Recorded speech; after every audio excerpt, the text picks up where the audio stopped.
Hello friends.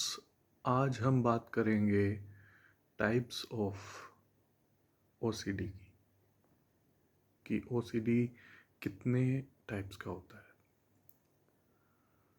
तो मैं आपको बता दूं कि आ, ऐसा कोई स्टैंडर्ड कैटेगराइजेशन नहीं है कि ओसीडी कितने टाइप्स का होता है। आ,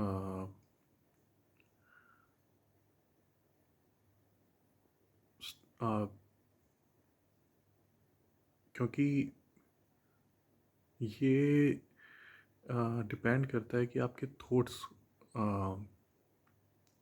ये वही सवाल हो, मतलब उसी तरीके का सवाल हो जाएगा कि आपके थॉट्स कितने टाइप्स के हैं। ऐसा पॉसिबल नहीं है कि आप कैटेगराइज कर पाएँ कि थॉट्स इतने टाइप्स के होते हैं, क्योंकि थॉट्स तो उतने ही टाइप्स के होते हैं जितने नंबर ऑफ थॉट्स होते हैं। थॉट्स का कोई टाइप नहीं होता। And this leads to the understanding that OCD का भी कोई टाइप नहीं होता।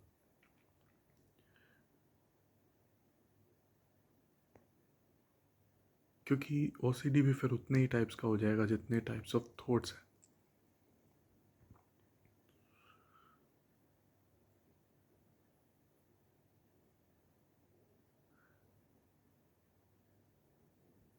फॉर एग्ज़ाम्पल कई लोग कैटेगराइज करते हैं कि मुझे कंटेमिनेशन ओसीडी है, मुझे चेकिंग ओसीडी है, मुझे रिलीजियस ओसीडी है, मुझे प्योर ओ है,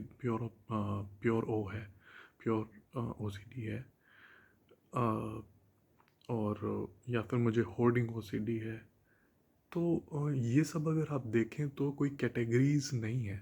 ये तो अ, जितने आपके विचार होंगे उतनी ही तरह की आपकी ओसीडी क्रिएट हो जाएगी। क्योंकि basic problem is not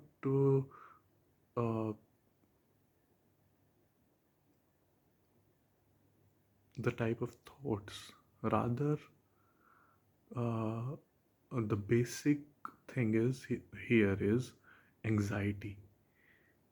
The basic emotion here is anxiety, which is because of uncertainty. तो बेसिक चीज़ें जो है अनसर्टेनिटी और उसकी वजह से जो एंजाइटी होती है वो इन सब को क्रिएट करती है, इन सब को बर्थ देती है, आ, इन सब इन सब को बनाती है। तो ऐसा नहीं है कि आप कैटेगराइज कर पाए। हमें बेसिक थीम को समझना होगा। बेसिक जो इंग्रेडिएंट है जो आपका ओसीडी का, या जो टाइप्स ऑफ ओसीडीज़ हैं और टाइप्स ऑफ ओसीडी हैं, उसको समझने का वो है अनसर्टेनिटी। अनसर्टेनिटी ही ऐसी चीज़ है जो इसको प्रोडक्ट प्रोड्यूस करती है, जो इसको अ,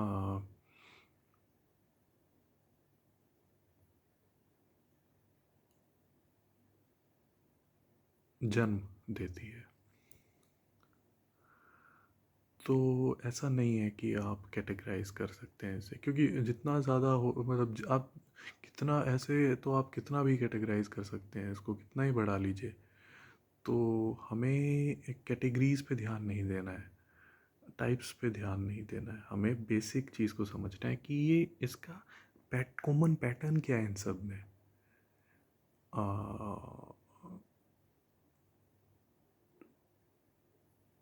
ओसीडी के जितने भी टाइप्स हैं इनमें कॉमन पैटर्न क्या है, एक ऐसी चीज़ क्या है जो सब तरह की ओसीडीज़ में है। तो वो है अनसर्टेनिटी, वो है डाउटफुलनेस। तो आपको उस बात को समझना चाहिए। आ, लेकिन फिर भी कुछ टाइम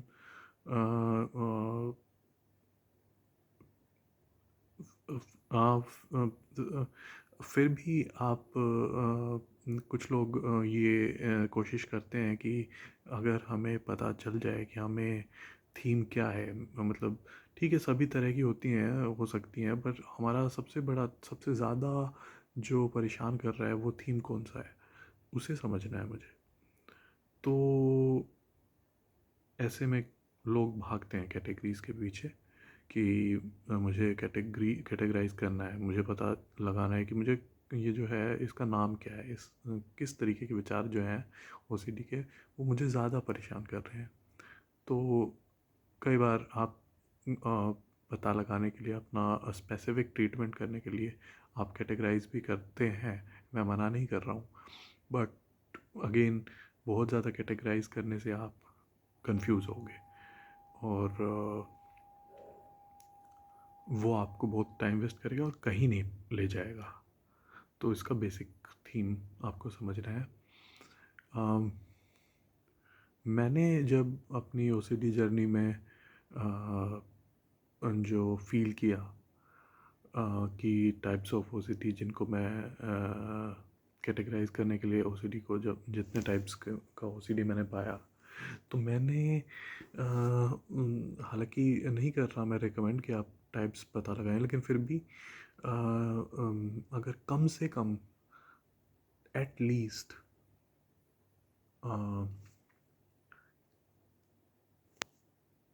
अगर आप देखते हैं कि कम से कम कैटेगरीज या जो मेन कैटेगरीज जिनको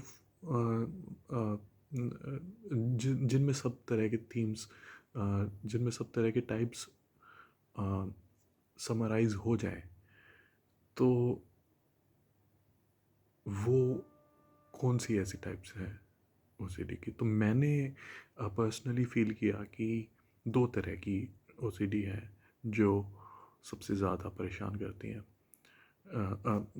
सॉरी, दो तरह की ओसीडी हैं मेनली, जिनमें सब कवर हो जाता है, और वो हैं मोरालिटी ओसीडी और दूसरा है सर्वाइवल ओसीडी।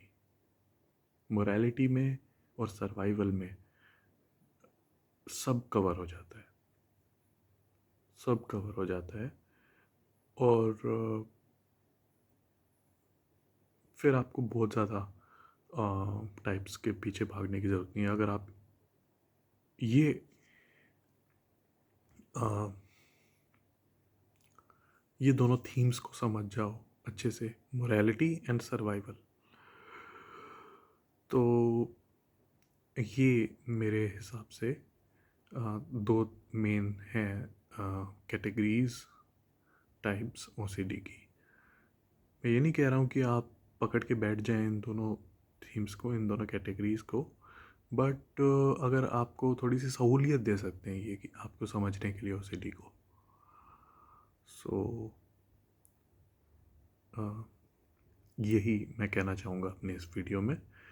और आप को मैं फर्दर ऑल द बेस्ट कहना चाहूँगा अपनी इस जर्नी से। आप जल्दी से जल्दी बाहर निकलें, और आप निकलोगे, फॉर श्योर आप निकलोगे, क्योंकि मैंने भी काफ़ी स्ट्रगल के बाद ओसीडी को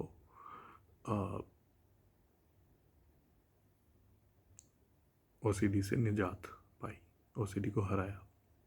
तो आप भी निश्चित रूप से ओसीडी को हरा देंगे। Thank you.